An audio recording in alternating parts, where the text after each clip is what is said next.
प्रश्नावली 9.1 का question number 5। ये क्वेश्चन है कि भूमि से 60 मीटर की ऊंचाई पर एक पतंग उड़ रही है। पतंग में लगी डोरी को अस्थायी रूप से भूमि के एक बिंदु से बांध दिया गया है। भूमि के साथ डोरी का झुकाव 60 अंश है। यह मानकर कि डोरी में कोई ढील नहीं है, तो डोरी की लंबाई ज्ञात कीजिए। देखिए, भूमि से 60 मीटर की ऊंचाई पर एक पतंग उड़ रही है। ध्यान दीजिए, ये 60 मीटर ऊंचाई पर और यहाँ इस बिंदु पर कोई एक पतंग उड़ रही है। पतंग में लगी डोरी को अस्थायी रूप से भूमि के साथ एक बिंदु से बांध दिया गया है। यहाँ कोई बिंदु है, ये क्षैतिज रेखा खींच दी मैंने और यहाँ से इसको बांध दिया गया है। यहाँ कोई एक खूंटी है ए बिंदु पर और यहाँ से ये लंब डाल दिया और इसको मान लिया सी बिंदु। सी बिंदु पर पतंग उड़ रही और ये कोण जो बढ़ रहा है वो झुकाव 60 अंश का है और डोरी की लंबाई हमें ज्ञात करनी है। तो डोरी की लंबाई को हमने मान लिया L और इसमें जो झुकाव दिया है ये 60 अंश के झुकाव पर ये पतंग उड़ रही है। यहाँ कोई ये खूंटी गड़ी है, उसमें ये डोरी बंधी हुई है। डोरी की लंबाई को मैंने L मान लिया और पतंग सी बिंदु पर उड़ रही है और सी बिंदु से मैंने लंब डाला तो बी बिंदु पे आया। ये भूमि पर क्षैतिज रेखा खींचती है, तो हमें इस पतंग की लंबाई ज्ञात करनी है। तो यहाँ लिखते हैं हम, देखिए 100 माना सी बिंदु पर एक पतंग है और ए बिंदु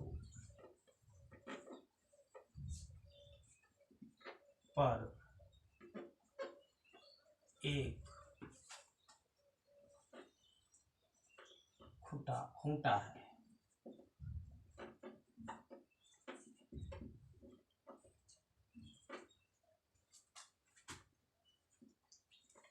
जिससे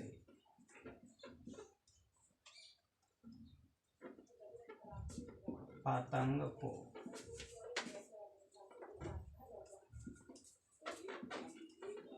बांधा है, जिसमें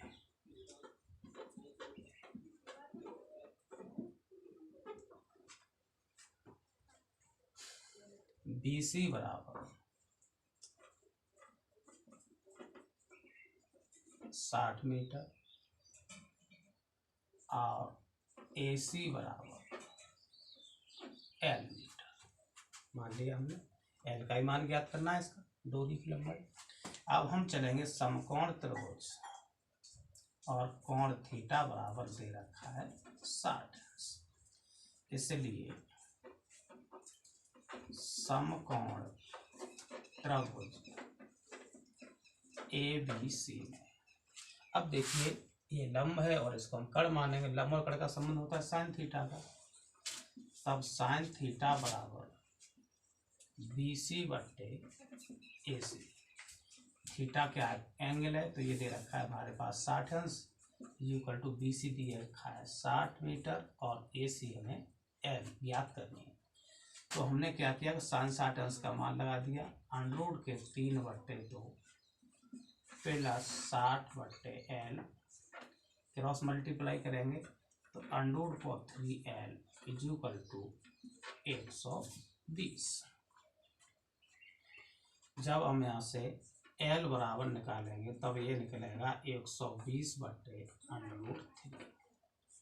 तब L बराबर, इसको हम लिख सकते हैं, चाहो तो आप अंडरूट 3 का अंश और हर में गुणा कर दीजिएगा।